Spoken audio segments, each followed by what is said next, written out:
you're never going to make everybody happy. That is true. I don't care who you cast. It's somebody's going to be pissed off that it wasn't this or it wasn't that. So like you just try to be as honest and make sure you're like, the choices that you're making are coming from like the most genuine place and have the best of intentions. Yeah. Then after that, you just got to live with whatever the results are. This is true. No, Well, welcome to Wine and Weed. kick it off. It's your boy Steelo Brim, a.k.a. That Dude, a.k.a. Mr. Sexy. Self-proclaimed, I'm guessing. Excuse me, I haven't even introduced you yet for you to be cutting me off like that. a.k.a. Scooby-Doo's best friend, a.k.a. your mama's lover, a.k.a. That Dude. I already said That Dude? Because I'm That Dude twice. But Chris, you want to go next? Hey, it's Chris Reinecker, a.k.a. your new baby's daddy. a.k.a. I got a new one. It's Plaid King. Plaid King. Somebody called me Plaid King. You've been rocking a lot. But that's You my are second not the king. Plaid King. That's my second king because I'm also Slum King. Okay. I'm not sure what that one means still. You're the king of something. AKA Dr. Sexy. Yeah, When the I fuck did took you your get PhD I in took your sexy shit? Mr. Sexy and I brought it to the next level. So you went high? Okay, cool. I'm not as good at AKAs as I didn't even Steelo is. have my good ones today. John is the best at AKAs. John's Hi, I'm John, a.k.a. Brown Peter Griffin, a.k.a. Spider-Man's best friend. Those are two really good. I got one a couple days ago where someone said a.k.a. the nose that knows. I'm kind of down for that because of the skill. He can smell any weed and tell you if it's indicated to That's impressive. hybrid. Oh. That's impressive, man. Chris didn't even realize what it was No. for. He was like, okay. No, I was like, what does this mean? I thought because you were the fat guy. Oh, yeah, and You of course, said- fat guy. The nose that knows. I think it could go What either the way. fuck was that, Chris? Fact guy. The I facts thought guy. you called John fact fat on my guy. shit. Fat guy. I was like, you ain't gonna be in here slandering my dog like that. Yeah. And I realized lastly, what that sounded like. a.k.a. Big Sexy with the glasses. Woo! Big Sexy with the glasses. Oh, I no. love- he went And on we that have one. a very, very, very special guest, a good friend of mine, and Chris and John just met him, but they became great friends instantly. We have Mr. Michael B. Jordan. What's up? I'm pretty sure AKA you have some AKAs for us. AKA karate, not Shakoba. Only me and Mike know what that means. That's it. AKA Brick City's finest. Oh, I like that. Okay. AKA, I don't know. AKA whatever. I feel like you got. that's a lot. I feel like you came out really strong and then just completely It is. lost I steam. gave up. It was like I had all Yeah, effort, yeah. and then I was like, whatever, I'm over it. Yeah. It's me. Oh, I What's get going the on, feeling. you guys? Mike, you think you a sex symbol? Do I feel like I'm a sex symbol? Yeah. He wants to answer this honestly, so I'm joking. I put you on the spot for no reason. I apologize. Nah, but I understand. I understand why they think. Wow, that was like that's a pretty good answer to that question. No, but I understand why they think that. And then you pose. No, and yeah, we're excited to have you, man. Appreciate it, man. I appreciate you for being here. Like, sincerely, I know you have a very busy schedule, which you really do. I did laugh. That's it. You have nothing to do. I was like, no, you have a very busy schedule, and you didn't have to be here today. And That's all good. I appreciate you being a real friend and just being here when I asked you to be, man. That means a lot to Hey, me. listen, I'm proud of your endeavors. I've seen you two guys work hard at so many different ventures, and some have been on hold, some have been extremely successful, some have fell by the wayside. But I've been enjoying this podcast. I've been enjoying your struggle. No, I've been enjoying the podcast, man. So thanks for having me. No, yeah, I because didn't think I was we gonna be used cool to write. I used to come over and we would write sketches at your 2-bedroom apartment enough. in Hollywood. We still have that. You guys just. We've been working at it and grinding for like a long time. So we've always kind of been supportive of from whether it's a short that you guys are writing or a sketch comedy. You've You've done done some sketches with us. I've Yeah. definitely done some sketches. We should pull. This is the time where you guys pull it up. Do You know we? what I'm saying? We do should, it, right? Like, You remember this remember moment? that one? Oh, You that remember was this crazy. moment? You Shut remember that this baby up! Shut that baby That up! was a real line Oh, from the sketch. man. No, but I'm don't glad to remember be here. that line. Oh man, outside when we were arresting you, and then yeah. and it wasn't a baby. It wasn't a baby. It was a dog. Oh, it was a dog. Shut that baby up! In my head, we'll add it in post. It's okay. We but didn't no, have the budget for that. We did not. We did not. Yeah, well, I mean, we We've all been working out here for many years, and we're so proud of you. Like I say that to you all the time, but I say it to you on the podcast, in front of people as well, in front of our millions and millions watching this. But yeah, we're so proud of you, man, and you had an amazing 2018. It made me extremely inspired. It said to me that anything is truly possible, as the words of KG, Kevin Garnett, after they won the championship. Anything is possible. But it truly made me feel as though, just from us being friends since we were 11, 12, and watching you grow to the man you are today and accomplish what you have and what is in store for you in the future. It's made me it's truly humbling to just see, this dude would come into the house and cry and whine over projects he was never supposed to do in the first place. Oh man, but it hurt so much. It hurt so bad in that moment, and now it hurts so good because now you are where you are today because of those failures. 1,000%. Yeah. So we give you an applause. Right, Chris? Okay. Yes, definitely. I have a bad hand. He's just watching me struggle to make a sound. But yeah. Appreciate it. Hell yeah, and being able to watch your acting progress up close, both like in terms of what you become as a public figure and also working on these different roles has always been awesome and inspiring to me. Thanks, man. No, man. Way to fucking go. Yeah, but we're not here to talk about you. We're here to talk about the week. Let's do it. That's what makes this podcast different. We're here to talk about America. We're here to talk about the world. We're here to talk about just have conversations that we should have that are much needed. And we are here in Mental Health Month. Yeah, right? It's Mental Health Month. And so we thought it would be a good opportunity to take one of these podcasts this month and kind of dedicate it to subjects around that realm. And none of us are experts. We don't want you guys at home to think that we are experts on mental health or mental issues, but we all struggle with whatever. We're people, so we have things that we go through on a day-to-day basis, and we think it's important to have conversations and let you know you're not alone, that we are all going through something at home, and we're all just trying to garner up the strength to continue to push on and make some of ourselves. So we'll get into all that stuff as well as some stories from the week, but first we start off by talking about the wine and weed we'll be having during this podcast this week. We are drinking a Cabernet Sauvignon. I'm not good at my French accent. Mike just wanted to laugh at me. Go ahead and laugh at Mike. Cabernet But we are drinking Sauvignon. Jordan. It's called Jordan. You see what we did? And we got that from your personal collection. Appreciate that. Apparently, he is dropping this new wine called Jordan. Oh, and the man. next, no, that's not true. That is not true at all. His team will have my head. Oh, without a doubt. Greg, Natalie, and Brooke right now. Yeah, I was gonna say Brooke will be going crazy. Like, what is this, Sterling? She just pulled the feed, actually. I believe it. I don't know. I believe that. But yeah, we got some funny things to kind of dive into. Oh no, I'm sorry, the weed. And we'll roll up a little bit. Are you smoking with us today? I'm not smoking. That's cool. It's not my. Cool. It's not my thing right now. Cool, So, and that's fine. That's yeah. fine. We will get high for you. but yes, enjoy, partake, and I shall secondhand.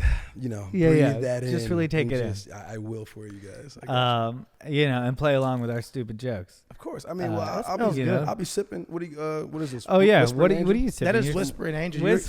We That is really what I should call- be sponsored by We really Whispering should, 'cause Angel by I- now. Really, I call it the thought drink is of that what this America. is? Nucky, my dog. Oh yeah, shout out to Nucky. Nucky, stop it. He's our audio Cheers. coordinator. Is Audio it toast? director. You guys Yeah, toast it up? we definitely do a cheers. I was gonna roll a joint for us, but you're not smoking. Oh so my bad. Hey, cheers. hey, My cheers. man, eye contact. Cheers. 7 years is a long time. Cheers. All right, Let me 7 see how years. this is We're gonna too, be. too young for this. This Jordan. Oh, that never fails. That's good.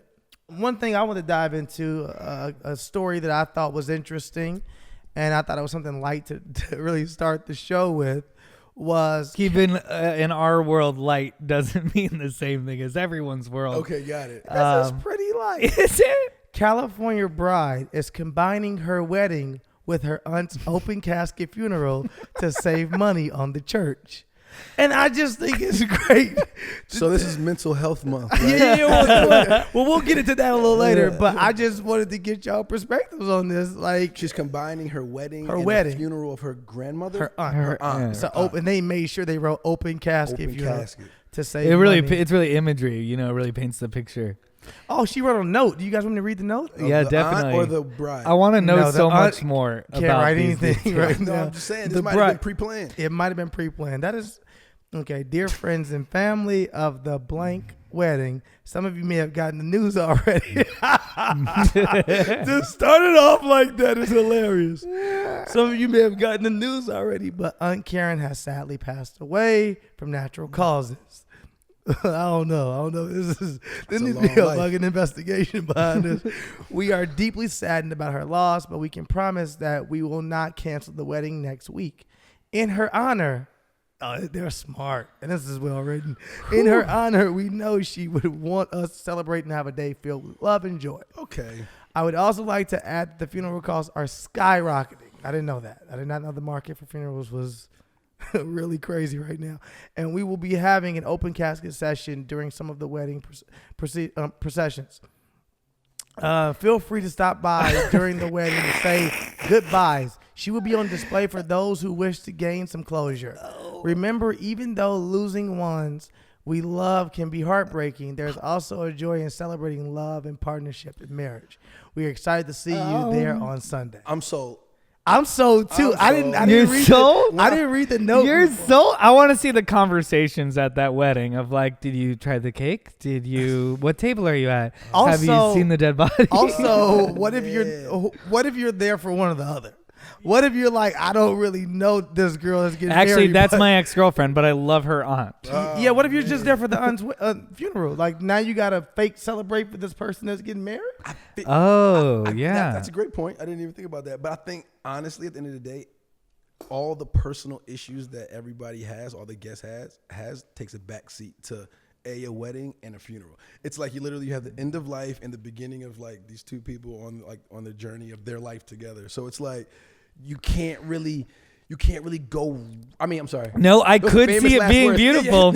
I could see it being beautiful. You can't go wrong. But Cut it's to- so strange. How would you not be able to go wrong with this? No, I stopped myself. 'Cause as I was saying, what's the worst that could happen? And, there's also so many emotions on both ends. Like oftentimes funerals are very emotional and stuff goes down. Are those death And tears? Are those wedding tears? You gotta have a good wedding DJ for sure. Oh man, the music is gonna be Yeah. awesome. Music. All right, and the open casket. Think about New Orleans, right? And down in New Orleans, like when you pass, you know what I'm saying, when you die, it's more of a celebration of life. Like this person had a great life. Which And I love. I love funerals like that. love it. Okay, And, Yeah. and I'm I not think, sure we and- could ever kick off anything with I love funerals, but No. okay. Like I said, this is our light. It's our life. But like when you have a chance to celebrate a life, natural causes, that tells me that she lived a long life. You know what I'm saying? Yeah, she might have naturally passed away prematurely, but we're just going to say she had a great long life.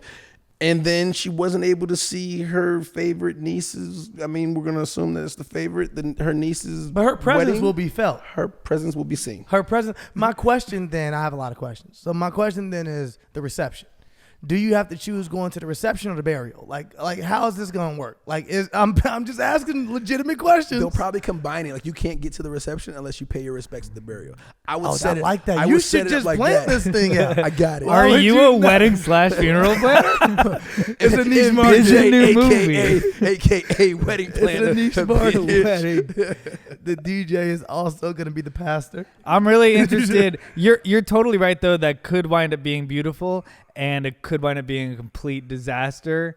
And I'm really interested to hear how it works out. I think we check back up on this. I later. think we I have would to. love to know. But then it's also she's consolidating costs. So I was going to say the same thing. I was going to say, if nothing else, with me knowing you as well as I do, No, you she do have that. to be able to respect her frugalness. You have to be able to be like, I yo, don't think I'm frugal. I feel like I spend What?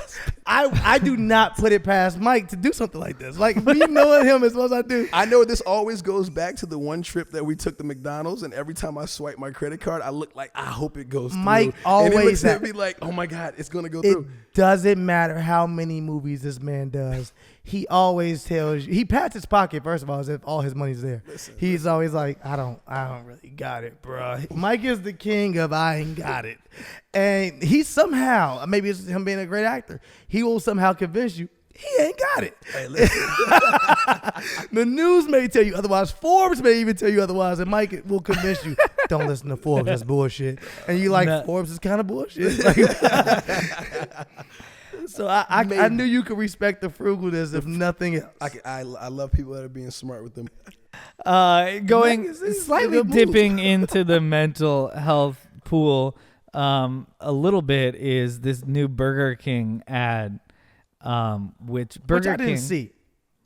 Oh, you didn't see the ad? didn't see it. I want you It's to like a explain. dramatic short film. Okay. It's about sometimes you're not always happy. Okay. And Burger King wants to support your mental state by providing a blue meal if you're sad, a charged meal if you're angry, A charged meal. it's 4 different meals Okay. to help with your mental states. Can you find these? I'm trying to find the specific meals, but they're called oh my god, they're called real meals. Real meal. Real Man, meals. they dissing people. Oh man. They're like, coming out look, dissing you're eating people." at McDonald's. Let's be real, you're not happy. There's a blue meal. There's a DGAF meal. Don't There's give a fuck Yas meal. Wow, they went there. They really They're went really there. talking What's a millennials Yas meal? A Yas meal. No, like Bitch, if you don't know what Yes. Yas, queen, Yas. But is that Yes. like a manic meal? Like if you're feeling like I manic? don't know how they're gonna. No, try Yas to is stereotype like, it. yo, that's like It's a happy meal. it's a happy meal You're feeling for happy. targeted toward the LGBT community.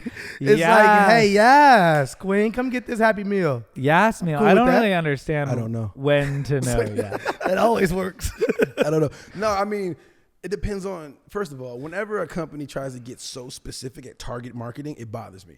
It's like when you're watching commercials, like the Popeyes commercial. And man. let's not dive No, I'm into the Popeye. no, the Popeyes commercials like this. You know, they got like gospel music playing. Honey, my buttermilk biscuits and my chicken. It is the most offensive. It's the most offensive. I'm like, yes, thank you for being inclusive, but like, man, this is like feeling like it's just for me. Yeah. And I don't know how I feel about that. Or like, certain like car commercials or certain like, other like fast food chains or whatever, they'll have like the score will be strictly hip hop. I mean, it would be hip hop, like, rap music or like R&B flares. And I'm like, man, like y'all guys don't have to sell it so hard to this demo. Yeah, so McDonald's just did that. They did that with the guy. It was a choir, and I just said we were playing pool, and I was like, oh man, like the choir in the background. You're kind of like, I get it. I'm not mad. We do eat McDonald's, but damn, like, but damn, this is like the 5th commercial this week that was targeted toward us. So Like, you they don't think feel like you think they're really zoning in on sad people is what they're doing? Like my like- thing is that they're taking something that people like deal with in a serious way, and they're Trying to like, exploit eat it. Burger King. But also, Yeah, but exactly. Also, They're exploiting a Don't very real thing that people That's- deal that's with. they're what I'm also saying. mad that Yeah. McDonald's was too And making smart. money. McDonald's was smart enough to they may have started with that same exact plan in their marketing and said, hey, people dealing with depression, people dealing with this, kids that have tantrums, kids that go through all these different things, whatever. Let's target the Happy Meal toward them. You think the Happy Meal is a woke decision? no, I don't I'm think. saying the Happy Meal is way more woke than Burger King stepping to the plate. They're all the same meal, The by Happy the way. Meal's been first. So like, obviously with their campaign, the slogan, the smile, like the whole fucking golden arch, fucking golden arches, whatever, I forgot. In my mind, I was like, oh, I can't curse, this is press, but this is your show. I can say whatever the fuck I want to say. But like, I think their whole campaign was like, the smile, the Happy Meal. That Yeah. was their thing. Burger King is like trying to find a way to compete somehow. And I think they went so deep down the rabbit hole. They were like, okay, I got it. We're gonna make a blue meal. We're gonna make a yes meal. Yeah. We're gonna don't give a fuck meal. We're gonna give a let's go do with that. And somebody said yes. Here's the weirdest part. That's the craziest part that somebody was like, A few people this said is why yes. I hired. not just a few This is people. why I hired this guy. So this It is was a very bold move for sure. But here's the crazy part What's up? is that I kind of had a rough week last week, and I had already watched this, and I was feeling kind of sad, and I went. I should go to Burger King. Did you go to Burger King? I didn't, but I had the instinct. So it's working. If I didn't have my mind that went like, no, they're getting you. Yeah, Like if I yeah. didn't have that part of my mind, I would have gone to Burger So you King. were feeling blue, and you didn't I go was get a blue like, meal? I guess I should try a blue meal. Would it change your mind to if you found out that they're all the same meal? They're just different colored boxes. No. Oh, that's crazy. that- What I wait, will wait, say, wait, I'm angry. Whoa. it's a placebo. Is that it? Yep, it's the Whopper, a burger, and a drink. It's really It's just the the packaging. It's just So the there's no packaging. fries? Whopper meal. And fries. Sorry, There's and no fries. fries And for fries. mental And health fries. people? Okay. So you can They say a choose how Whopper you feel, burger, so you yeah. can customize your own your meal box. So I'll say this much. Okay, I'll that's say a little I'll save different. I'll save face for Burger King right now. I'll save face for them right now.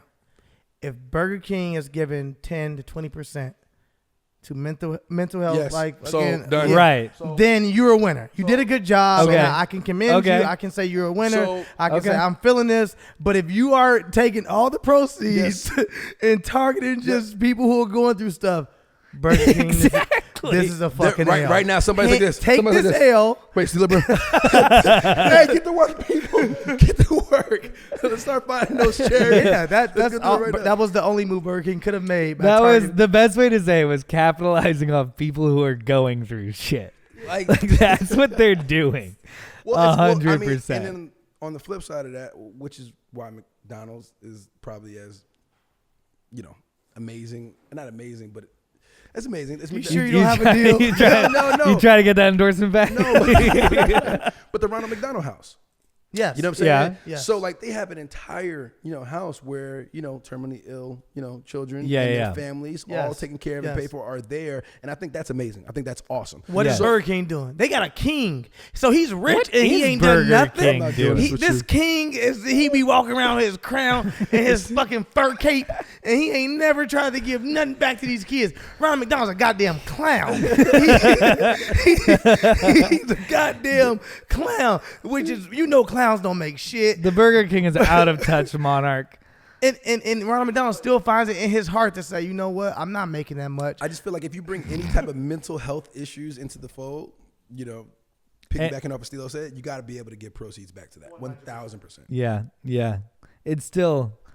It's definitely a weird thing without that. Burger King, if you need me, let me know.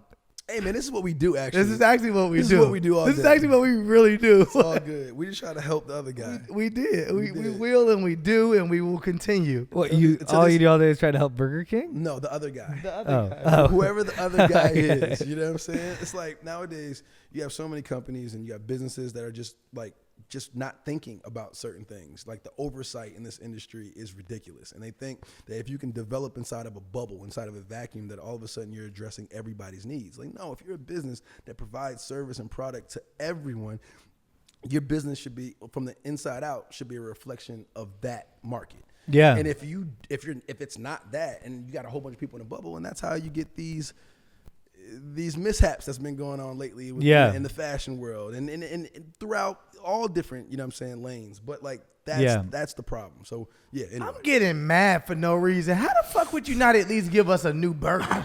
How would you really just give us the Whopper again in a different box? That's bullshit, Burger King. It's genius in repackaging. It is. They saving all costs. They're like, They no, just got boxes. They just got new boxes, and they're dealing with all I everyone's need is some problems. more red dye 40. Helping people Go fix ahead and change these color boxes. Cool. That's real. Not even a chicken option. Like Not even you can't. Oh, I can't get happy with a chicken. I can't Chicken get the- nuggets make me happy. What is it? The big fish? What do they got at Burger King? Is it Did they have the big fish? I don't know. We used to eat Burger King all the time. It was right around the corner. We really did. We used to eat a chicken sandwich every day. Yep. The spicy chicken sandwich, Yep.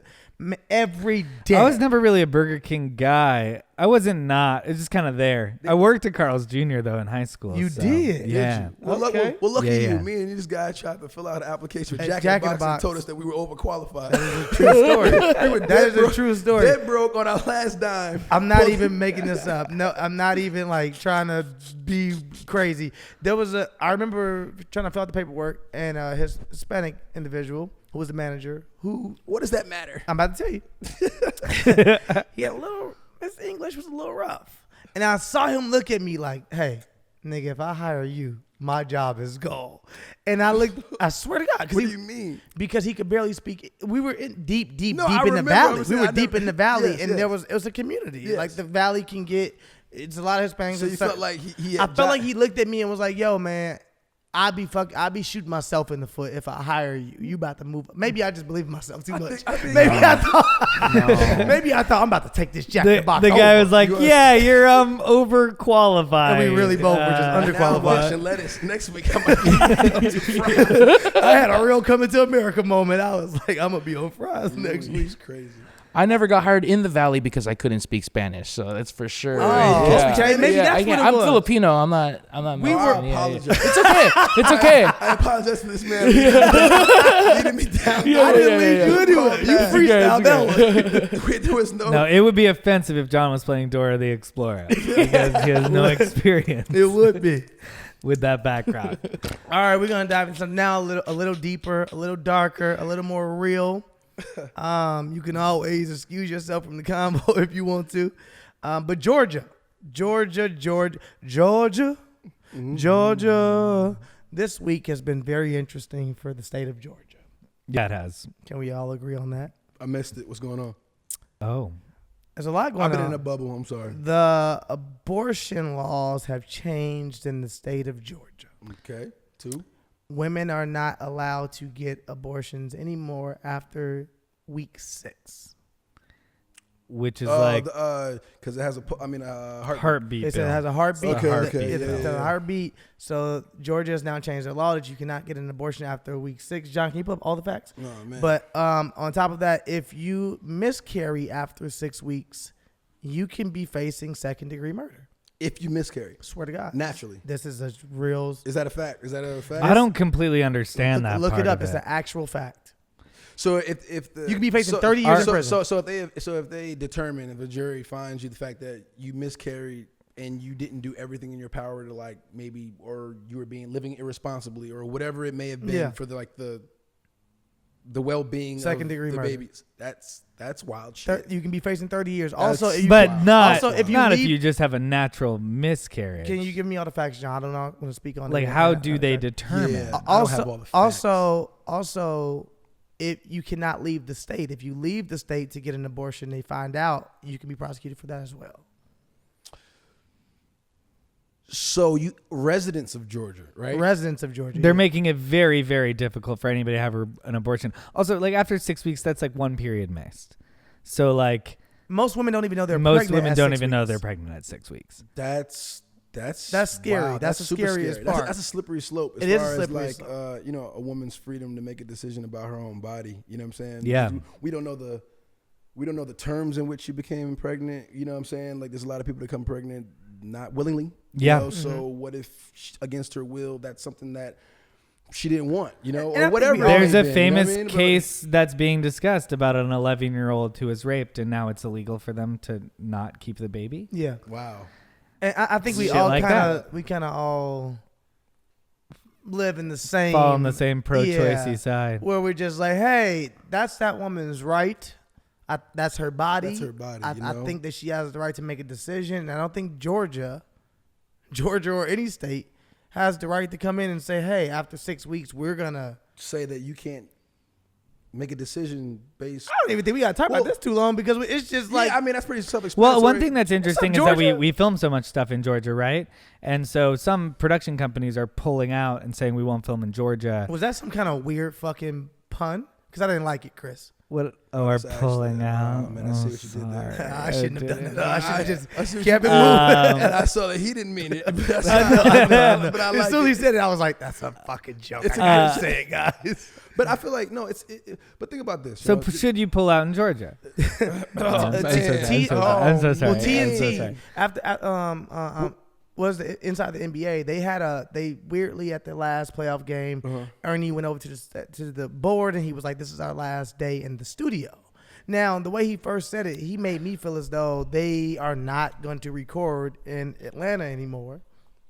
Which is big because a lot of studios go to Atlanta to save, it gives Tax them huge incentives. tax breaks. It Tyler Perry has his whole studio there. People use that. A lot of people use that. You guys filmed out there. I have. So it's interesting to see how Hollywood plays a part in this and if they will, find somewhere else to shoot other No, than Georgia. that's actually interesting. First time hearing about it, honestly. Yeah. But Didn't mean the first to thing- bombard you. no, with no, it. no. It's all good. I mean, this is great. I needed to know this. This is amazing. But it's one of those things where my brain immediately goes to, if you're gonna tell somebody this is what they can't do, right? So if they do, I'm thinking about all the steps after a person has, a baby. You have so many situations nowadays where you have families that are started without the means to actually take care of a baby. Yeah. Now imagine if you have, this girl, maybe she might be in school, hasn't graduated yet. Her home environment may or may not be, ideal for raising a newborn. And all of a sudden she's pregnant and she doesn't have an option to start her life over or to get a fresh start. She has to have this child. Not saying that she didn't love it or anything like that, but is the state of Georgia going to help her with Pampers, with daycare, so she can go to school and get an education, to be able to get a job, to all these other things, to be able to support this baby that I was not. So these are just the questions that I would but these are good naturally questions. ask the state of Georgia. Yeah. If you guys are going to make this law, then I would want to know what other things you have in place to support this young woman and her endeavors as a mother. I think that's a great question. That's a great question. I think they should definitely be putting something in place if they're going to make a decision like this. First of all, I think the decision is wrong. Let's start with that. I think that decision is wrong. But if you're going to make a decision like this, you have to put these things in place and say, hey, well, we'll help with this. You'll get government assistance with blah, blah, blah, blah. If you're going to, you can't say after 6 weeks, you have to bring a life in. I may not be ready for that life. I may not. I may understand. I think adoption is going to go up huge in Georgia. Yeah. You mean people who are up for adoption is going to go up huge? I don't think people adopting will go up. True. A lot of these people. I think you may get people that everyone who is super actively pro-life should also have an adopted child. I think because the fact that you have 6 kids and you're super pro-life and you're not really taking care of kids who can't make ends meet there's like 2.5 million homeless children in the United States. The homeless is ridiculous in the United States, and it's one of those things where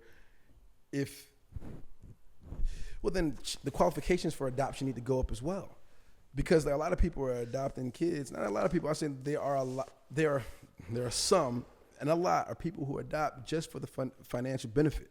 It's not for the well-being of the child. It's not because they can't, bear children or want children, naturally of their own, but they look at them as a check to kind of find a loophole in the system, and you see that a lot. I had a family member of mine that had so many foster care children because she was getting big checks from them, and that was her thing, and that was her hustle, and I did not like it as a kid. I was like, this is weird, this is trash, and I still kind of live there in that same space of like, this is not the way to do it. Yeah. But that is definitely a real thing. People take on kids for money. I think this is a rabbit hole that I think we can go down for a long time. Right. But I also feel like it's going to put a lot. It's going to hold a mirror up to us as a nation. It's going to hold a mirror up to us to figure out what type of country are we? What type of people are we? What do we stand for? What is really important to us? And where are our true values? And it's going to be a lot of questions. And I hope we just have some I think you raise really good questions as well, because I see abortion debate really get kind of halted usually after I'm for a woman's right to choose, and I'm for every child should be born, and they don't talk about, well, okay, if you're for every child to be born, what's your plan for the kid? Yeah. Like, what's your plan for the human life? Yes. Because I also think you're getting a lot of adults that are not well adjusted because their parents weren't prepared to have kids, and then they have bad parenting, and now they're turning into bad citizens. So. And then I think you'll get more people that will adopt the children that are pro-choice. I think you'll get more people that are pro-choice because they'll feel so bad of what's going on in Georgia. They'll be like, how can we help with this? I think that it should be the other way around. I think that if you are truly pro-life, then you should be looking to help these kids, and you should be saying, okay, we'll adopt them, blah, blah, blah. But I think you'll get more people that are actually pro-choice. They'll say, you know what? If Georgia's going to fuck us like this, then let's step to the plate and let's, you know what I'm saying? Yeah, so to get back to how the film industry plays in, also, some people on the ground are saying, well, our boots are on the ground in Georgia. We're on your side, and you're taking away our jobs because of the shitty thing our government did. We're on your side. Yeah. So they're like, I'm just an individual. Why am I being dragged into this? I think the moral story is, and that's the whole Georgia. Interesting. Got it. No one should live in Georgia. I think we can all agree on that. What it is? No one should live in Georgia. I lived in Georgia for 6 months, and I was like, never again. I lived in Georgia for 4 months. I was okay with Georgia. Were you? I was okay with it. It wasn't the worst state I I've don't been want to. to shit on Georgia too hard, but I did not like Georgia. I lived in Atlanta. I lived in Atlanta as well. I didn't love Atlanta, man. I thought Atlanta was cool. I thought I'm great to visit Atlanta for a good week. I got love for Atlanta. I know you do. man. No. I have love for Atlanta. I love to visit. I think it's.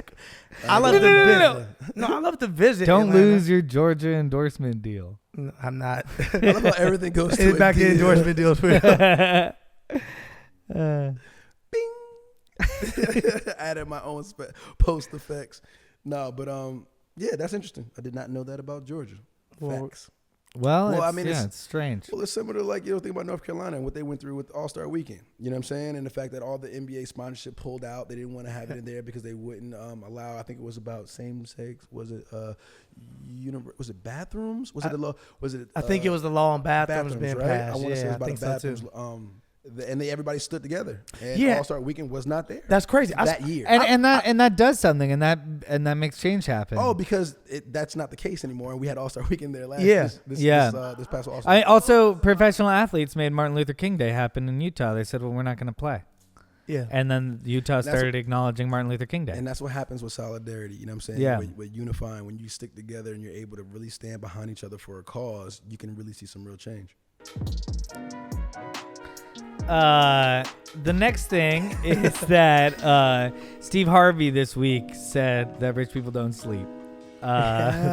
Steve Harvey told his audience, for context, Steve Harvey was in like a talk with his audience. I thought he was going to explain who Steve Harvey was. Steve- I thought he was going to be like, for context, Steve Harvey is the Mr. Potato Head looking fella with thick mustache. I was going to be like, whoa, Chris, we know who Steve Harvey is. We love Steve Harvey. He said to his audience in between a taping that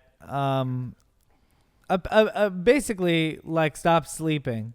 No. He said No, rich no, people no. don't sleep. They don't have time for sleep. Don't sleep Yeah. 8 hours. And then he quoted Not 8 hours a hours. day. Correct. And then he quoted a Bible verse. My dad quoted it to me a couple days ago. I forget the exact verse. Can we pull up that verse, the Bible verse? Bible says, "He who loves to sleep and the folding of hands, poverty will set upon you like a thief in the night." Mm-hmm. Yes. Yes, saints. Steve. Yes. Preach, saints. You guys are both. You guys are both You know what? going It's funny pro 'cause Harvey. No, because we both know where we stand on this. That's why Mike has hit me with these yeses, like yeah. Something Because you actually shared it. You I shared this it on my story. You I shared did. it. I Like, saw that. look. Yeah. Let me tell you guys. I got text from 4 people I was really close to. Yeah. You know what? Yeah, I didn't know you got these text I couldn't messages. give you that. In the So mine moment. wasn't first.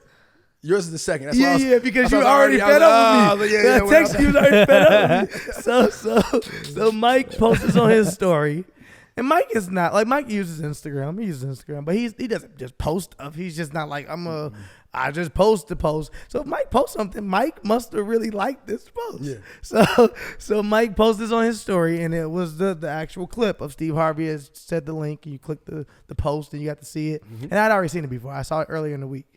And when I saw it, and when I saw that he posted, I didn't even need to click the link because I saw the still shot and I knew exactly what it was. Yeah. And I was like, no. I texted Michael, was like, no, I do not agree with this. This is bullshit. Why not? Michael's like, I'll talk to you later. And I was like, no, we talk right now. Oh, you just don't agree with the fact that he posted it. No, he doesn't. No, He doesn't. I agree didn't- with I You don't don't agree with it. Why don't you agree with it?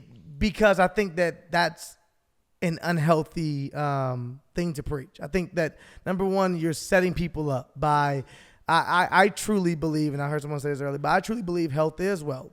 And I do believe that you can't tell people that they can't sleep. That messes with your mind. That messes with your body. That messes with everything. You can't tell people they can't sleep to get to money. Like, what is money? Like. So, what do you value? What do you look at as wealth? Like, he's trying to teach you how to be a rich man. Rich man means nothing to me. Yeah. I want wealth. So when Steve Harvey is preaching, hey, you can't go to sleep. First of all, that's bullshit, Steve Harvey. That is bullshit. I am someone that always, I tell Chris this all the time. I tell you this. I believe in working smart.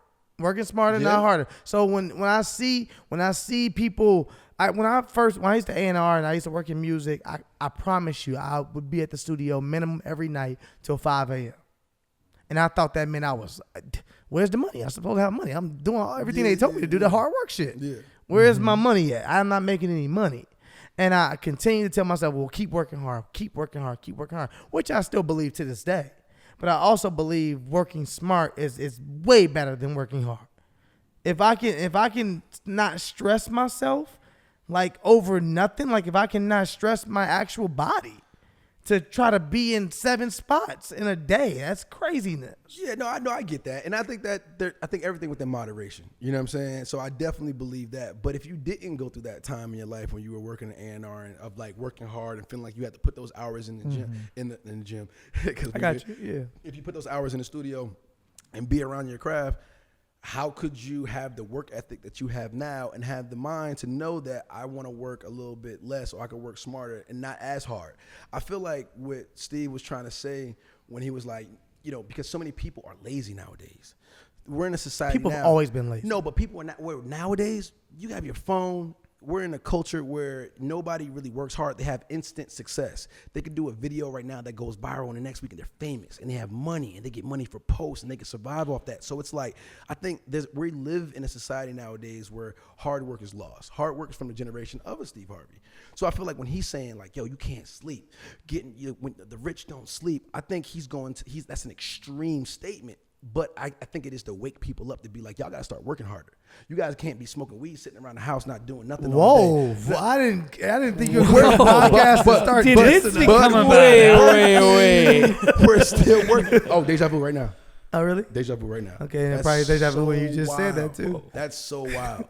Everything in this room right now, deja vu. And I haven't smoked. Been I here promise. before. Yeah, contact. I haven't smoked, I promise. The edible just hit. We're doing wine and weed. You're doing wine and deja vu. Wine and deja It's vu. like a whole nother state. Wine and contact.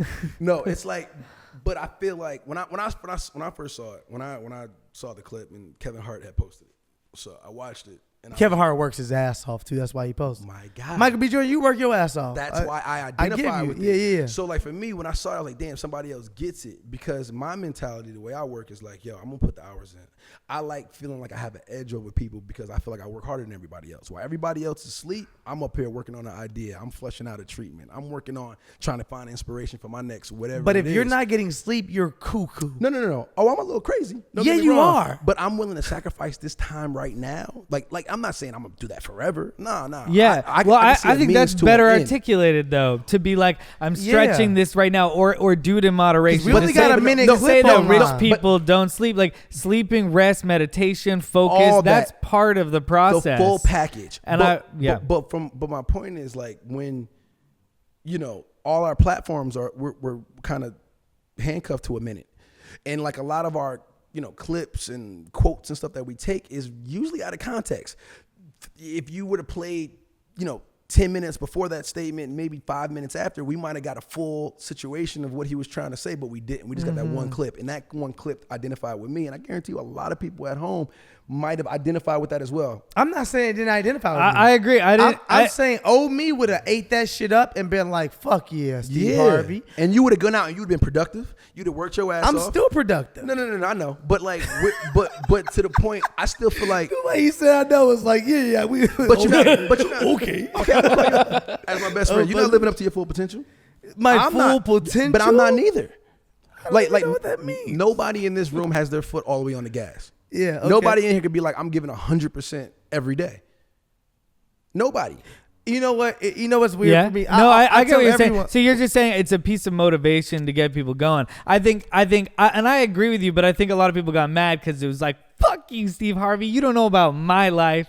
And also not everybody's goal is to be rich. But and I agree. That's like, I get that he said rich people don't sleep and he is putting that as the value, but it's kind of like, well, But what about also- taking care of kids? also, only What because his audience and most of the generation nowadays, they want to be rich. but it's feeding that rat race. Let me you say know what this. I mean? Let me say this. By saying don't Chris, sleep. let me say this. So people, wait. Steve Harvey also needs to evolve also with times though. When you look at the times, there is someone rich that's not working hard at all. Yes. And there's a little boy right now unboxing shit. that's making $65 million a year. Unboxing. Unboxing Ryan. fucking games. Opening toys. Toys Shoes and kicks on and YouTube. Literally opening toys. 65 million? $65 million. Sure? Swear to God, look Yeah, at that right that now. kid makes money. $65 million a year. Yeah. So Steve Harvey can Okay, evolve I'll as get the well. phone For context, No, but- one of the most biggest See- YouTube channels on YouTube is a kid opening toys. It really? So look it up. But what I'm saying is, to my point, and to Steve's point, that's not 22 everybody. million. No, it's not. That's the one that That made kid it. is not No. sleeping. First of all, he's No naps, he's living motherfucker. Great naps. Oh, his mom and dad can't tell him That shit. kid better. Can't tell him shit. They can't tell him shit. That kid is in charge. That kid is definitely in Ma, charge. it's nap time. No, yo nap time. Okay, sure. You want to open this? Nah, it's time for y'all to go to sleep. I'm about to make some more I love that money. he has a live-in girlfriend. He's 8 years old. It's like his life is done. out of control. No, but what I'm saying is like it feeds into like this generation who, not saying this generation doesn't work hard. I can't say that whatsoever. But Are you in this generation? I think we're kind of one removed. I think this is I like don't know. I think we're You like might be right. I'm just. I think we're like generation like Y and they're like Z. We're feel like- millennials and they're Gen Z. They're Yeah, Gen right, we're Z. millennials, they're Gen We're Z, right? millennials. Cool. Yeah, so We're you're- millennials. We're the ones No, they no, talk no. Is shit it- about. is it one- No, we're I- millennials. I swear to God. We're the ones they talk shit about. 87's millennials? They hate Yeah. us. 83. Yeah, I thought, yeah. no, So but 80 it's- babies. Wasn't that the Yeah. No, we're still my millennials. sister's born in 83. She's a I millennial. think it's Yeah, we're fucking millennials. We don't know that though. We think that the kids I was calling under these us are little millennials. millennials. Look at these Yeah, little exactly. We love to refer to people as millennials. We're millennials. And the next one is what? Gen Gen Z. Gen right? Z, and then that's it. That's it. Who gives these names? I like There's the idea nothing that after young that. people It's are just always Gen Z. millennials.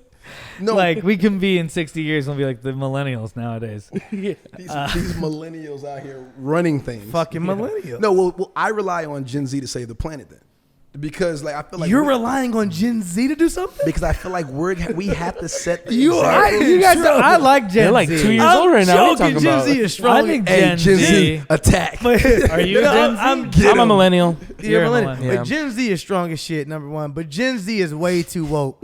They're gonna fuck the earth up, man. Woke as They're gonna shit. fuck it up for being too woke. I too like woke. how woke They don't want want to hear that shit. Gen Z. He's trying to. Oh, that'll get him on my Gen side. Z is all about change. I fuck with Gen Z. They're powerful. I But- also feel they are like No, technology it's real. natives as well. Because I feel like we got technology and we're like, what's this thing? My nephew Well- FaceTimes with me. He's one. No, he's not even one, and he knows exactly what's going on. It's insane. It's That's scary. insane. Yeah. Well, and we were like, oh, what's this new thing? We'll figure this out. They're like, oh, this is just a thing, and here's how it works. Oh, And you're 1000%. like, But we're the best. oh shit. We're the best, and I'll tell you why. Because we had the previous Because experience. we had both. We We can had speak both. both languages. Yeah. We had both. We're We the can do last that. to have both. Like Gen Z has to wait for some real shit to change for them to be like, you motherfucking Gen A's don't know what What it was like before Splatter. Double A's before splatter, or whatever that is.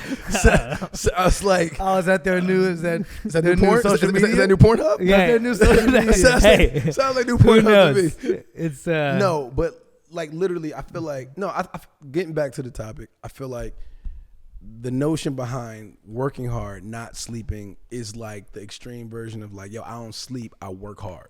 You know what I'm saying? Like, So he should I will just not, rap I will lyric. not be outworked. You know what I'm saying? And I feel like, and he I won't think- will not lose. I won't do it. Why wouldn't he just do that? And I identified with it, so I posted it. Yeah, all right. Now I do feel like sleep is very necessary because you have to rest. You know what I'm Okay. saying? You have to rest.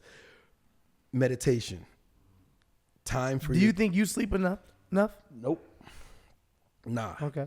Because I mean, I'm a night owl partially. Sometimes I feel like my best ideas, or like when I'm really creative by myself and alone, is at night. You know, I'm with you there. That's how I'm a nighttime worker. I love that. You know what I'm Yeah. saying? I love going to sleep. Well, sometimes I go to sleep at like 3 on average, and I'll wake up at 7:30, like without even trying. And either I'll get up and do something, or I'll go back to sleep and wake up 2 hours later. Like that's kind of my thing. So I either wake up super early and get to work, whether I'm working out, depending on what phase I am, like throughout the year, whether I'm prepping for a movie or I'm like, at the office working, developing things at the company. But I hardly sleep, and I have to work on that. You know what I'm saying? I run myself into the ground. I know the system that I'm on right now, I can't sustain for the long run. I know I have to start changing things in my life, my routine, eating better, you know what I'm saying? Consistently sleeping, you know what I'm saying? I think What if you become too I addicted to definitely it, though? believe in sprints. I'm like a believer in like, okay, I'm doing marathon. this project now.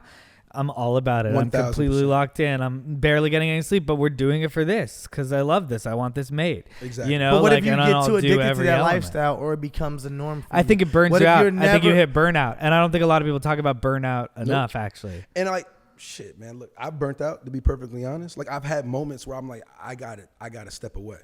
Like, I've like literally ran myself into the ground. Meetings, you know, from project to project, not really like realizing that I need a break. I need a break. Why? Because I come from hardly anything. You know, the pressures of being the one who, you know, being successful at the age I was successful at, the opportunities that I have, the things that I see around me that I wanted to fix, the things that I want to take care of, my family, my close friends, you know, like, I'm first generation successful in this type of way. Now, I'm not. So that comes with a pressure that I don't think a lot of people talk about out loud, but it comes with a weight of responsibility and pressure for the next generation to not have to start over. You know, and we talk about but this. sometimes, but also you're in an incredible opportunity, 1000%. and there's a ton of people who are like not as in an incredible opportunity, but now they're like, but they still feel like they're working fucking super fucking hard to keep everything afloat. And now Steve Harvey's telling them they're not sleeping, they're sleeping too much. They're like, well, I'm gonna give you perspective. you know? I'm somebody that people look at from the outside and be like, Mike's got everything. Even to this day, people don't even know. Like, they laugh. I have, you know, people, family members, et cetera, like, they don't even. I haven't gotten a legit. I can't say that. They don't even know what to give me for birthday, holidays, anything. I haven't really, you know what I'm saying? Like, my family, you know, whatever. We try to figure it out. But that's what people feel like. Yeah. They feel like, well, what do I give that guy because he has everything? Not knowing, in my internal dialogue is like, damn, I got to work hard because I feel like all this can go away at any moment. I can't stop working because. Well, how does that fucking help us with a gift still? The speech that you're giving yourself still helps no one with the gift. You're taking me off topic, damn it. I'm not gonna join you in your little high bender of not figuring out your thoughts. No, but it's tough because like they don't understand. A lot of people don't realize. I'm not saying they don't understand. They don't really realize that. Sounds cliche. With great power comes great responsibility. When you have great opportunities to do things, I think the pressure to not fuck up, you know what I'm saying, to continue down that path of success that you've been blessed enough to have, and to be able to take care of the people around you that you care about. You know, and in acting is concerned, usually you don't do that just in front of the camera. You know, they don't like, you know, just because you're popular and famous don't mean you're financially stable. You know what I mean? You could be popular and known around the world and you still trying to figure out. I was on The Wire, legit, the same story, told from a different perspective. I was coming off The Wire, pretty known. People can see me and be like, oh, you look familiar. Oh, my God. yeah. Did we go to school together? Or like, oh, man, I love you on, you know, Drumline. You were amazing. I got that all day. You feel me? Oh, Nick Cannon. Oh, all day. Used That's to get that hilarious. all day growing up. But not that's a diss, but I'm saying like, people can know you and think they know you and think that you're successful and not knowing your bank account, you just live and check to check. We're at a Jack in the Box, you know, drive-through trying to fill out applications for a job, but I already did The Wire, I already did these other shows, and people see me like, no, you should be good, right? So all those pressures and insecurities and like instability, so to speak, especially in our industry, plays into the fact that I have to keep working because I'm not in the place right now where I could just relax. But look, we talk about this all the time. Like we're first generational millionaires, right? Like we don't play I'm with just me. joking. Yeah, we don't come from anything. Nah. Like our families didn't have a ton of money growing up and everything. For me, and what I always try to remember and even talk to you about whenever we have our heart to hearts, we talk, is that literally, I know, and again, it goes back to sounding cliche, but God put you in that position for a reason. Yes, it's true. You're in that position for a reason because you can handle it. Mm-hmm. So it's not about if you can or what you can. It's figuring it out. And I always try to, you know what I'm saying, like remind you. Of course, you understand. You're blessed. You know that. But that's that's easier said than done. Also, it's like knowing that a path that you're on is your path and nobody can take that from you. Like that's something that daily you have to believe that faith. You have to go all in. You know what I'm saying? Like in this faith of me doing something that I'm supposed to be doing, right? Like period. So I think sometimes that self-doubt, that human nature kind of creeps into you of like, I know this is my purpose, or I know this is what I should be doing, but man, it feels like this could all go away, or it feels like I should be doing more, or it feels like I'm not doing enough to make sure that I continue to get these blessings, that I'm taking what I do have and the opportunities that I have very seriously. It's a lot of that always kind of plays into you after a while, especially when the outside looking in. The pressures of fame, it's its own beast. I think like there's other people that I feel like. Well, what do you do? Like, so if you're in that position though, like how do you not get crushed by it?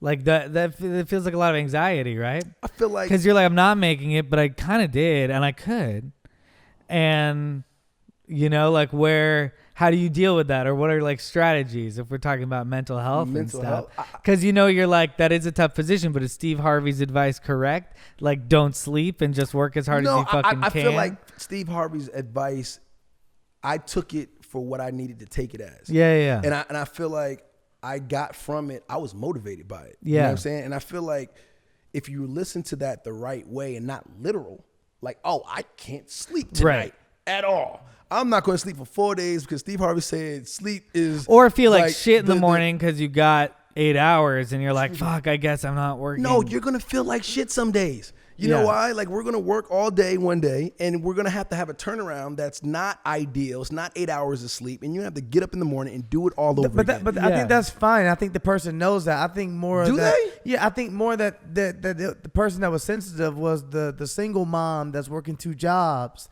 and doesn't get to see her family. Okay. And Steve Harvey's telling that woman that you still not doing enough, and you like, I got fucking 2 jobs. Or anyone, I don't get to see my kids, Steve Harvey. I feel like to those people that doesn't apply to them. I feel like you should know that what you're doing. No, of course it doesn't. And so in this, what happens with and clips to be on the fair, he internet, did say rich people don't sleep. Like by inferring that the value here is about being rich. Yeah. It's not about all those other things. And I've been blessed, honestly, in my life to be very rich and wealthy in the things that really matter: family, friends. You know what I'm saying? My spirituality. Like that's anything else you want to say, Miss America? No, I'm just saying, shut up. No, I feel like I am single out there. Just saying. No, but like in my mind, it's like you have to, like, my values my parents instilled in me is like, yo, this is what's most important. Family. Cool. I know that. So my family is most important. I have the opportunity to go ahead and maybe make life for my family and opportunities for my family maybe a little bit more accessible, make my life for my family a little bit better. Mm-hmm. I'm going to work my ass off in there to do that because I've been afforded these blessings and these opportunities because this is my path. So an opportunity is not just for my family, for other people that are like me, other people who come from the same places as me, people that didn't have as many obvious opportunities and lanes to become successful. So that's on me. And I feel like God didn't give me anything that I can't handle. So if it's on me to run myself into the ground to be able to get to a place where I can afford other people opportunities, then so be it. You know what I'm saying? Like, if that's my legacy. It's interesting. That's my legacy. I feel like I hear from both of you that like actually spirituality is like a big part of mental health. Of course. Part of keeping you, part of not succumbing to like anxiety or depression is like believing in like that this is God, this is the path, this is what I was given. He grew up in the church. I think it's interesting. I feel like that part's not. I feel like that's not brought up that much. As like, what about religion as a mental health strategy? Not that it's the only mental health strategy. It was just interesting listening to you guys being like, like, because I don't necessarily go like, God's doing this to me today. Got you. I kind of just go, oh shit, this happened to me today, and it's easier for you to not put all the pressure on yourself. To be like that's one of the part of the 12-step program is like the first thing you admit is that there is a higher power, right? It's like you don't have power, and that will make this whole thing easier. And that's interesting to think about mental health in that lens. I think that that's a good way. I don't know. Just by listening to you guys. Well, that's a perspective that I'm glad that you said that because a lot of the people around me come from that place and those teachings and those practices of higher purpose, of it's not you're a vessel for your path. Yeah. That, spirituality, God, you know what I'm saying? Like that realm of energy and purpose and is you're walking in that path. So it's interesting to hear you kind of like come from that perspective also. I talk about the fact that I keep saying work smarter, not harder. Yeah. And when I think about you saying if you have to run yourself in the ground, I hear you. That's my thing. Wait, let me finish. Yeah, I hear you. that's my I thing. kind of agree somewhat. Mhm.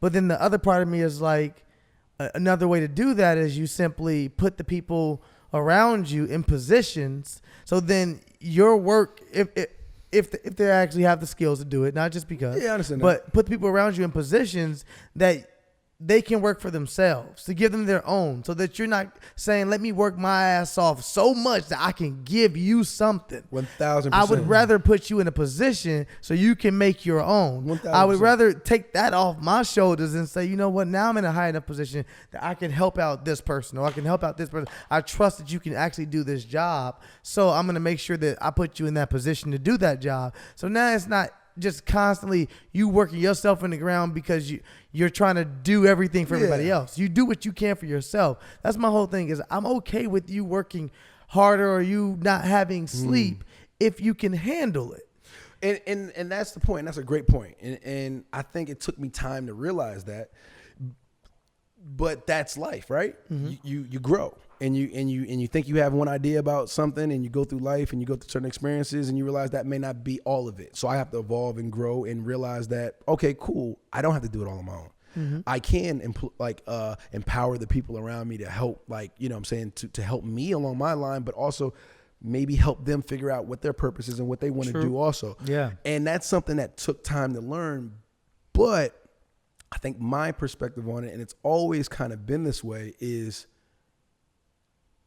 if I'm the one afforded all these blessings in this type of way, I have to maximize those opportunities in order to give other people a chance. Not saying I have to give them anything. I can say give them in the sense of, this is an option for you now. So if you choose to actually to invest in it and actually go down that road, you know what I'm saying? This is now an opportunity. I got brothers and sisters who are, in the similar industry that I'm in. So I have to actually exceed and excel at to the highest level in my path, in my mind, in order to, not saying that they can't be successful on their own. That's another thing. Not saying that these people can't be successful on their own, but if I'm that guy right now in this field, why not get to a point where I can open up the lanes for, people I care about, you know what I'm saying, family and friends, for them to actually not have to work as hard as I did to get there. Not saying that they can't learn and earn it, but at the same time, not have to work as hard. Nepotism is a real thing. Synergy is a real thing. And I'm actually for the first time in my life, in a place that I actually do that.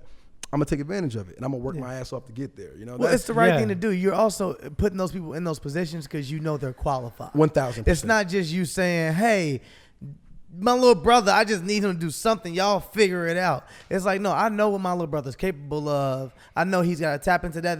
I think this can help. I think this opportunity is one that he needs to get to where he needs to get, and also he's gonna be an asset to whatever you're doing. Exactly. I mean, I'm excited to go. Oh, great. Okay, finally, I'm in this spot where I can use all these amazingly talented people who you should get to know. I mean, that's what I try to do with a lot of my stuff. I'm like, I'm gonna put all my friends in there because they're so fucking good, and I have these people looking at me. Cool. Let's put everybody I like in here. Yep. Yeah, Issa Rae said so many people try to say, they tell themselves, hey, when I get in that room, I'm going to work with this person and this person and this person. Yeah. And she's like, no, it's your job that when you get in that room, you work across. Yep. You work with the people that got you there and that are talented enough, because it's just what you're supposed to do.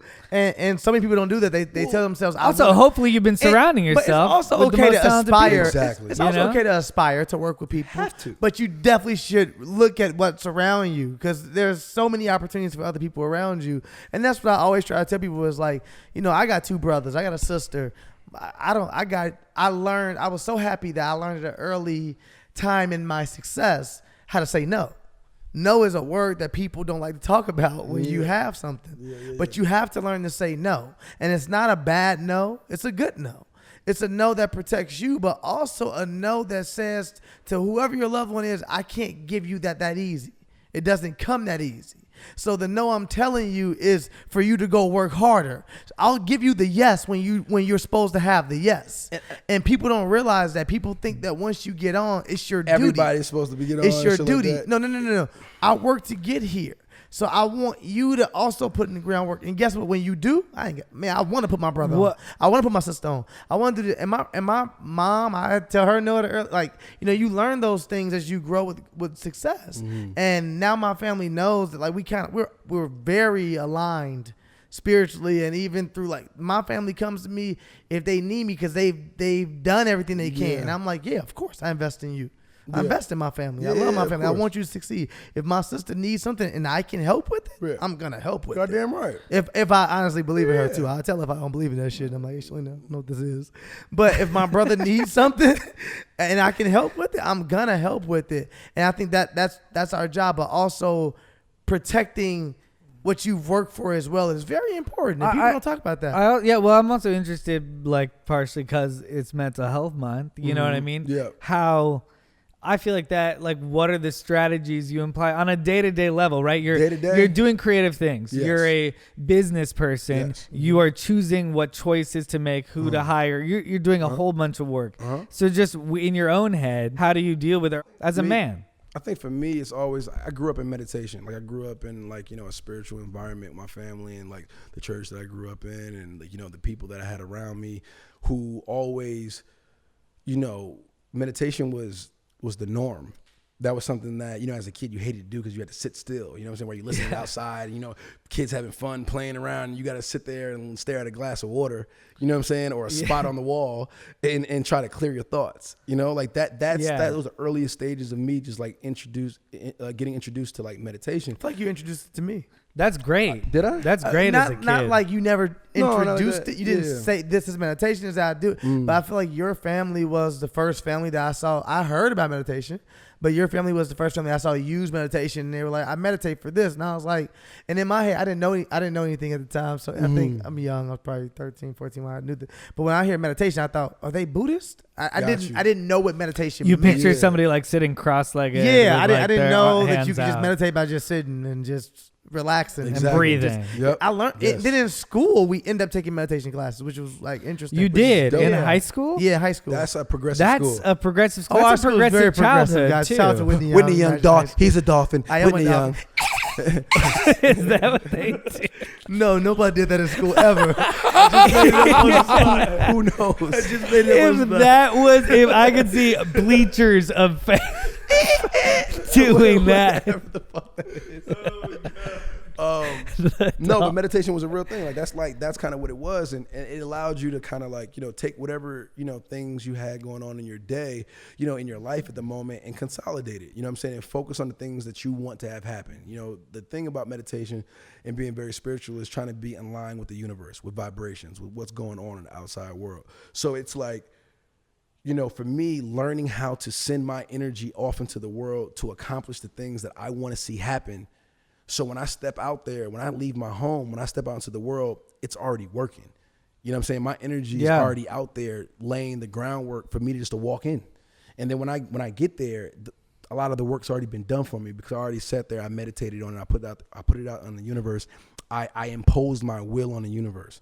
And that's something that a lot of it's difficult, man. Honestly, like, religion and certain things and spirituality, it becomes complicated. People are raised on certain things, traditions, and not saying one's better than the other or anything like that. But I like to cut out a lot of the middlemen and get to the root of who I'm talking to and who I'm connecting with. And that's the spirit, and that's, the person above. Yeah. Mm-hmm. So I try to find ways to kind of strengthen my own personal connection with him so I can meditate and pray anywhere. I could be in an airport. I could be in the shower, sitting there.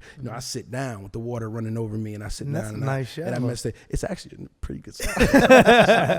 Then I sit there and for me, that's my calm. That's my moments where I'm not on my phone. I have to worry about it ringing, who's texting me. I have to worry about somebody knocking on the door. Mike, I need you for this.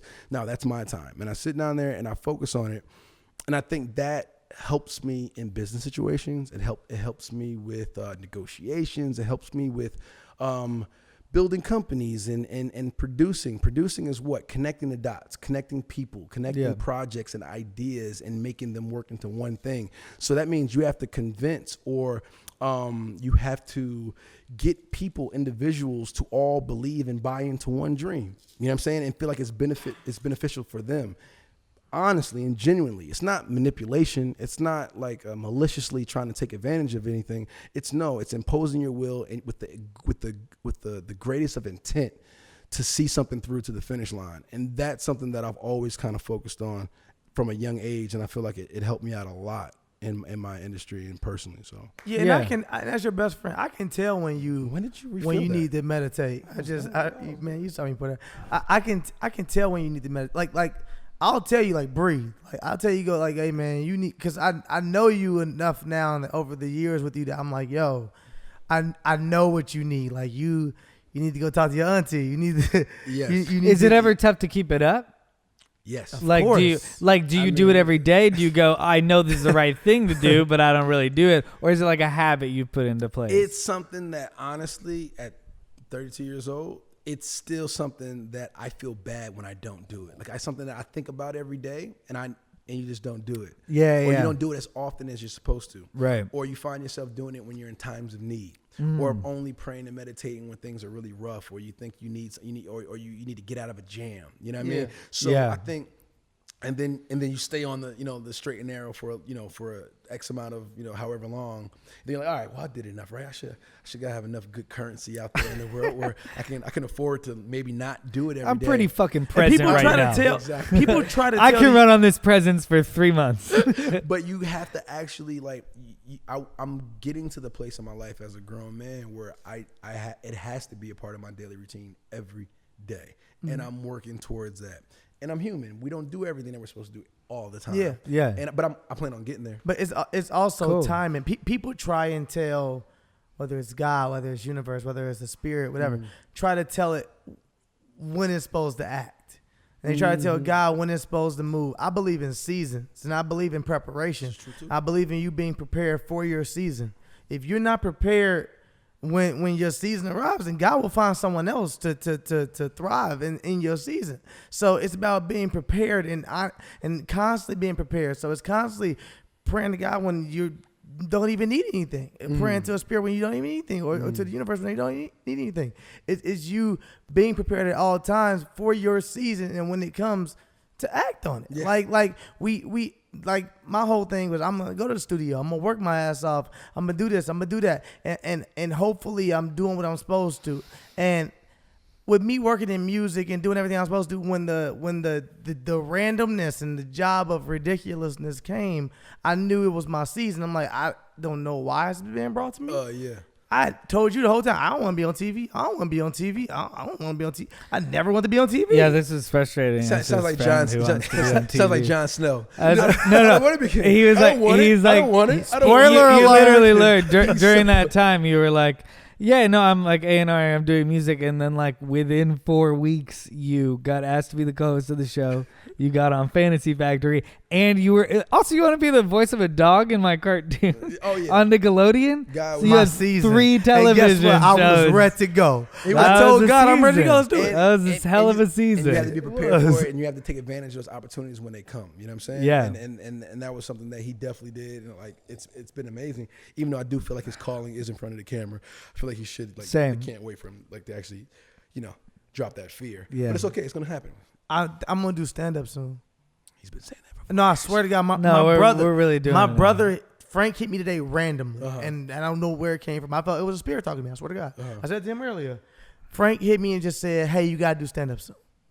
And I said, "Why you say this? Where's this coming from?" And he was just like, "Yo, it's not a You lot." guys want to book a stand-up gig like right now on the air? The first stand-up gig? No, we're not gonna tell them. You wanna be- I'm scared. You want to be You honest? wanna I'll be real with you right now. Yeah.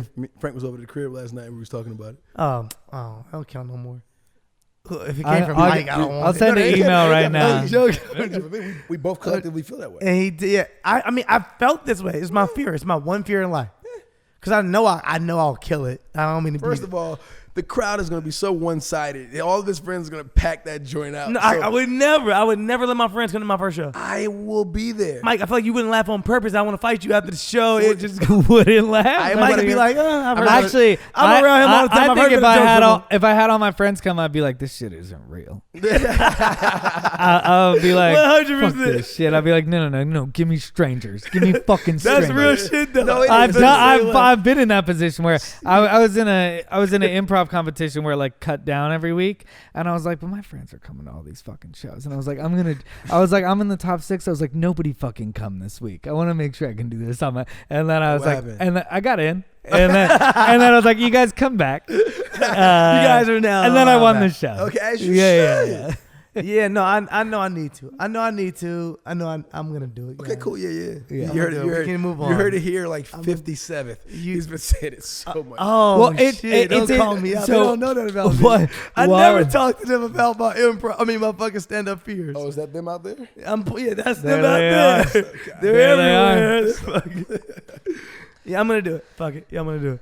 But yeah, We do have an opportunity to bring Wine and Weed live as well. we did. They asked us to do Wine and Weed live, so That's we can do that. basically just the improv. Yeah, podcast you know? live. That's pretty Congratulations, cool. man. Yeah, the show's growing, man. People like the show. Hey, man, we never not had a bad idea, but we never. What? We've had so many bad We had a ideas. lot of bad ideas. Bad Our ideas. life is a fucking compilation of bad ideas. So true. But we'll never run out of good ideas. That's true. We like for every bad idea, we have 2 good ideas. At least. We are here working people. no sleep. No sleep, yo. I'm gonna sleep tonight. I was trying to I bring. gotta film in the morning. I want to sleep tonight. I was trying to bring that back to mental health. Are you doing the dolphin? No, I can't confirm or deny that that's what the dolphin sounds. Oh, Chanel West Coast laugh. It's very like airy for a dolphin. It's Is very it? like. It's. That's just my voice, motherfucker. That was Michael Jackson. What was that? I don't think I can do a dolphin. I've never tried a dolphin. No, so. I mean we probably ran over time. Mike has a busy schedule. Well, yeah. How I much mean, way to go? I What? think it's. What do I you think it's good, and I think it's interesting to talk to men about mental health, like It because is. men don't fucking talk about their feelings enough. You cry? You know what I do mean? cry. You do cry. I do. I do cry. I cry a lot. I cry more. I'm a bitch. Yes. Are you? I don't mean to say, ooh, women are weak. No, I didn't say that. No, I'm joking. No, I'm joking. I don't mean No. bitch like that. I'm just saying like I'm soft when it comes to like crying. I like to cry. I told Chris this. I believe crying is just releasing weakness. It's you releasing weakness to strengthen back up. So I enjoy to cry. I enjoy to get shit out of my system and say, you know what, I needed that. Now I'm about to knock a motherfucker out. Maybe Straight- not the second part. Straight from tears, just straight up, Just knocking No, I do cry. I'm a crier, like certain movies and or like situations. Last movie you cried with, go. I let me I get- cry. I'll cry in movies way more because it'll give me the opportunity to just like go Oh. there. I'm a great audience member. I Avengers. dive into shit. Yeah, Avengers. Yeah. That's That was what the I last was one gonna I say. cried I was with, gonna say It Endgame. caught me. I said, Well, I said, oh no, don't do this. That was the last one I Fucking cried Robert. with. Oh, not Robert. No, don't do that. Don't do that. Endgame. Avengers. it's Endgame. interesting Chris, your because favorite movie, Chris. in real life, Stepmom. That's when I cry. No, I'm just kidding. Stepmom is not my favorite. I was just thinking the What movie you is even cry. that at. movie? You don't remember Stepmom? No. That movie. Oh, was was it with Amy That was the Poehler? first movie I remember like crying at. Was it with Amy Poehler? Oh man, do you guys No, don't I remember? don't I don't know Stepmom? why in my head. The I heard audience Step Brothers. definitely remembers. I cried during Stepmom. Step The Brothers. audience definitely does not. You Yeah, about to get there's so so many They're comments. It's the Googling it first now, or you're gonna bring cancer up a flick. clip. It's the Oh. first cancer flick I ever Oh. saw. Oh man, yeah, that And did you not know, know. cancer Way to movies fucking get drop it That'll on get us. you. Yeah, There you yeah. go. sorry. That'll definitely get you. I'm sorry, really quick. Other than What's the Avengers. saddest movie I've like cried over? Saint Vincent, I cried on. It was a Bill Murray movie. I swear to was God, Bill it was Murray. amazing. Did you see it? Saint Vincent, this one? I haven't seen it, but I heard of it. I think Oh, I it's cried. So, I cried. I cried over and over again Melissa in, McCarthy. in Life is Beautiful. What The is fucking Life is Nazi. It's a concentration camp movie. Oh man, Oh, yeah. okay. Anything like that. That'll do it. That'll Yeah, definitely do between it. Concentrate Slave films, which Chris a lot didn't of see my Amistad. friends- Chris didn't see Amistad. I didn't see Amistad. You didn't see Amistad? I didn't see Amistad. Quentin Oh, him this is shamed deeper. me. I don't even want to get in this with See, you. I was like, I don't even want to get in this with you. There's so many people that have not seen that movie. I've seen Amistad. Yeah, that's cool. But there's a lot. I mean, first of all, when you go to a Thank you, black Mike. school or you go to a school, like there's certain films that they play. Roots. regardless. Roots, Color Purple, Rosewood. Amistad actually. got Saw played. that. Rosewood. I saw Rosewood was dark for school, and it got Yeah. played, but it was good. It was a good movie. But it was dark. It wasn't Yeah. good, but you know, Yeah. it was dark. Yeah, But like those films, I know, never saw Color Purple. really. I swear to God, never seen Color wow, and you're shaming I'm me surprised. last week. I'm surprised. Purple. I'm good. I'm surprised. No, but it's like. In my house, they've seen it like 100 times. But those movies don't. I don't cry during those movies. I get upset. yeah, of It's course, a difference. So like movies that make me cry. I cried during Armageddon. I did too. I cried during Armageddon big time. Close my eyes. I don't want to fall asleep because I miss you, babe. And I don't want to miss again. Oh yeah. Oh, A thing again. What? Don't want to miss a thing. That No, was I again. don't fucking know. It was his thing. It's okay. I said again. Aerosmith. I said it. I know who said I don't remember. I think I remember crying during Armageddon. Armageddon, Sure. I cried. That was my Lion first King, movie ever. Armageddon. I didn't cry during Lion King when I was a kid. I understood motherfuckers die. I think I. Oh yeah, Lion King. Lion King's a It good was the cry. betrayal. I mean, it'd be the niggas closest Long to me. live the king. Out of control. Oh, The last movie I saw, I cried was definitely Endgame. I'm trying to think before that. What did I actually drop some tears on?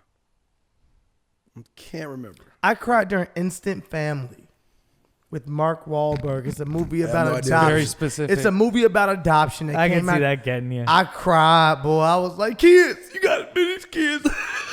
They mean well.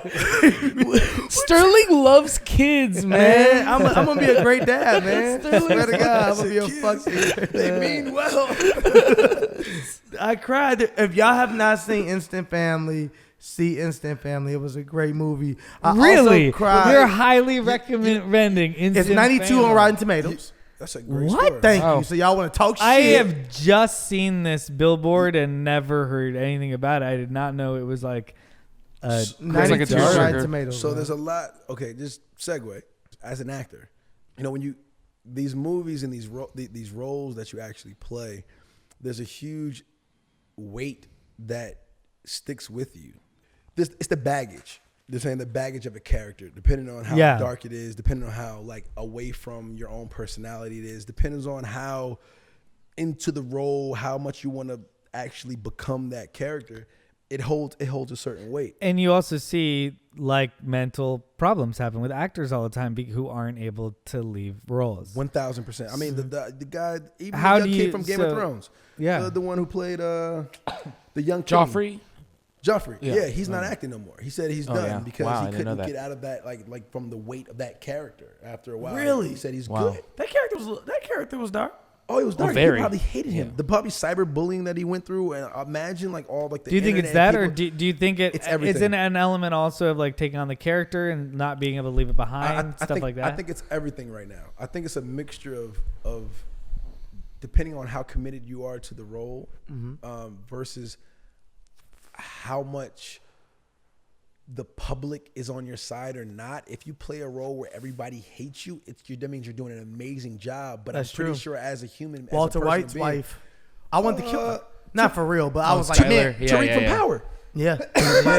yeah. Now imagine how many people Yeah. by the time he's out in public, people coming up to him like Yeah. talking shit about the role or character, saying like he's like, "Hey man, this is not real." You know what I mean? I'm just playing a role, and people are thinking it's real or like that causes stress. That causes anxiety. He may not want to go to the bodega no more That's or the true. store that he used to go to because Because he's people going to run can't into. separate a TV show. People can't separate that stuff sometimes. So I think as an actor, it's something that you figure out as you go along. It's not something you think about before it actually happens. Are you talking about specifically like fame, or are you talking about specifically acting, like caught in a role psychologically, or how the acknowledgement from the role like Both. affects your life? I think both. Because it's a total lifestyle like switch. I think it's both.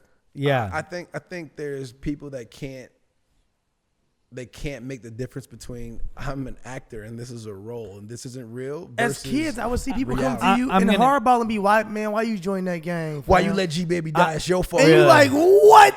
That it was a script right here. I actually wanted to let him in the house, but they said the actor's alive. The actor's still alive. He's got kids. He's good. Everything's straight. But I think it's both. I also think you have an advantage with like having a background in meditation because you can. What I've learned is to meditate like into a character and out of a character, especially when somebody's playing something intense. Right? I didn't know that. So, I think you should take time to go into it. And then when you're done, which a lot of people don't do, is take time to go out of it. Think about it like this, right? I think Heath Ledger didn't go out of it. No, but he was always in it. That's a great point. And then that kind of his brain. cuts my point. Well, what were you going to say? No, I was going to say it was like, culturally speaking, our therapy is church, is the higher power. Mm-hmm. Like our therapy isn't going to pay X amount of dollars to a shrink or to a therapist to sit down and talk about your problems and just have a sounding board. Ours is like, no, you pay tithes, you go to church. You go sit down and you pray about it. And you meditate. And I think that's part of it, 1,000%. It also matters what you connect with as well. No, you might not be able to talk to your pastor directly. No, but you sit at home and you pray about it. You know what I'm saying? I grew up Catholic, but I always feel like it's never that community. For me, it didn't work as well. What I'm saying, our culture. Yeah. You know what I'm saying? For the most part, not saying that Catholics is not like African Americans that are Catholics or anything like that. For the most part, they're not. They're not. But for the most part, you know what I'm saying? Like Christian Baptists, that's kind of where we live. You feel me? Yeah. And it's one of those things where once. And even as a man, and this is like, we don't talk about our problems. I ain't talking to nobody, no stranger about my shit. Like, what the fuck he gonna tell me? Like, that's something that I think I was not brought up to know, but not saying that I was taught that, but that's just what our community's taught that, though. You know what I'm saying? Even like not specifically saying those words, but that's just how I felt was the way to handle it, right? But you get to Hollywood, you start dealing with all these other problems that maybe that people from my community may not have had to deal with, movie roles, and now you're dealing with different type of stress, management, roles, finessing. This is the industry in general, Hollywood in general. Mm-hmm. It's fucking amazing to sit down to a therapist or a shrink and just talk about your issues or things that are bothering you and not have to worry about any judgment or worry about who you're speaking to and just get it out. Sometimes it's good to say things out loud. But I think that's also good for the guy who works in the office who just kind of... It is, for everybody. You know what I mean? He's just saying... I'm just saying... But you're saying, when you it comes understood to, like, it more. roles and it comes to like acting and like in the fame thing of it all, I was dealing with so many other things coming at me from all sides and all angles that I didn't know how to process it. And I was like, damn, I need to vent. And it's also that our it's dads, a weird thing to process. It's an unusual thing to process. Our dads, they dealt with their dads teaching them certain masculinity traits that are not true. Yes. And they come over into our world and we're being taught them. And then we don't know how to process our feelings. We don't know how to handle these things. It's a cycle. It's a cycle. And then once you start realizing, man, my dad was stripped of that. Yeah. He should have been like, that's why your dad's a man's man. My dad's a man's 1,000%. man. People look at our dads, they're like, oh, that dude don't take no shit. Exactly. He don't play that shit. He'd knock your dick in the dirt. Tony? Frank? Nah, them niggas you ain't gonna play shit. with them. and my dad, I didn't see my dad cry until I was like literally like 19, maybe 20. Yeah, I was in high school. And I was like, sure. whoa. I was in didn't even know that was a thing. Didn't even know he could cry. Yeah. Didn't know my dad had emotions. I thought he was a dad. You know what a dad is in the black community. He holds it down. He gonna hold it down. No shit. Yeah. He hands out the whoopings and hands out allowance. Yep. You don't get no allowance because money ain't free. I scared of him and I love him. Yeah. Like, that's what it was. But I would never tell him I'm scared of him. So for my dad, like, I watched him be a certain kind of man. My dad taught me nothing but trade. He was like, we got to know how to work. So you got to hang drywall and put down floors and cut hair. Because they came from a time where if you ain't have a trade, you ain't have an education or degree, or you ain't have a skill, then there was no work and there was no comfort or stability for your family. Like, that's where that kind of like generation came from. So that's where Steve Harvey obviously comes with the work hard. Yes. Work hard. Yes. But, you end up like in a place where you see your dad and you're like, man, my dad is still hurt. Has he processed his hurt enough, and you can say that this new man is too in touch with their feminine side. Yeah. But that makes you stronger, in my opinion. That's what I think too. Tropes yeah. are different. You know what I'm saying? Like that era, sometimes that generation comes from a place where women didn't have rights and didn't have ability to be strong like women and have their own agency and stand on their own too. You know what I'm saying? Nowadays, that's what it is. And it's like, and it should be supported and should be praised. So it's like things and times actually change, and you have to evolve with the times and also offer opportunities to people that maybe they may not have had those chances, you know, in prior generations. So as a and man, make the times like, better for your kids too. Well, you know, make the times better for the next people, so that if somebody's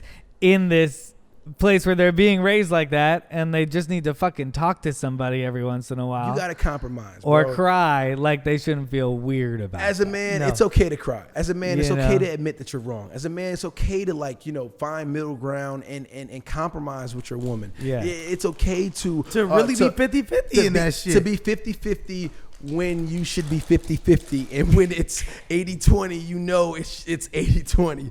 Because I feel like there's always double standards. And like as much as men and women want things 50-50, they really don't want things 50-50. They want 50-50 on the things that they feel like should be 50-50. Yeah. No, And but no, I know what you're but there's a saying. lot. I thought that was well said. No, I think it should be 80-20 and exists. sometimes and 20-80. Like, you know what I'm saying? Yes. So I think that sometimes you're like, hey, baby, I Which need is you to really 50-50. Which is really, It really is. It But averages in back certain out. places, when it's 80-20, it's really 50-50. It averages back out though. Like my girl really it does average back My out. girl will tell me, "Oh, why do you think women need to cook or clean and do this?" And I'm like, you know what? I can't argue with that because you make money. You don't But need then to do she'll straight up tell me, "Hey, I need you to fix this, or you need to hang the picture up." And I'm like, "But why I gotta do that? Like, can I hire somebody?" Oh, because I'm the man. Can't you do it? You because gonna make me? Because I'm the Take man, out I gotta the trash. change this Be a oil man, and though, transmission. too. Not saying So- there's not women that can't change oils and transmissions, but I'm saying in that specific situation, it's like it 100%. And I think that's the communication between two people, because everybody's gonna have a different How do we even idea get here? of what. It all goes back to sex, isn't it? Is it always about the relationship? It always gets back to the relationship of sex. Do y'all love each other? Nah. But at the end of the day, you got to find compromises, and I think, you know, you can find, you know, you can have these rules, you know, but nothing's ever black and white. It's always that gray area, and what works for you and your person that you're like, that you care about. So like whether it's, you know, taking turns on washing dishes, was taking turns on cooking and cleaning, was taking turns on taking all these responsibilities, or whatever the hell it is. If it works for you guys, it works for you guys, and that's what it should be. That's all that matters. Yeah. That's true. Yeah. It's a great finale. It's been a That was. I have Hey, an I amazing agree. time here. I I don't agree. even know where the fuck we ended at, but I will say We Michael ended B. with some Jordan- relationship advice. We after did some talks random about- relationship advice from Michael B. Jordan, the sex The symbol. one who hasn't been in a relationship. The last God knows person. when. The last person you should take He's relationship advice he's from. 14. Don't trust I'll him. be single till I'm 50, ladies. Oh, It's stop relationship it. theory. Hey, It's, hey, thank you for coming here today, Michael B. Jordan. Appreciate you, bro. You're amazing, Bakari. Slow clap. You're amazing, karate. You're amazing, my man. You're great. No, thank you for being here. For John Ross and for Chris Reininger, I am Steelo Brim. This is Wine and Weed, and it's been a hell of a time, people. We'll see Leave you your next comments. week. Peace. All right. I'm high. Yeah, I know. That's what Chris said. That's great.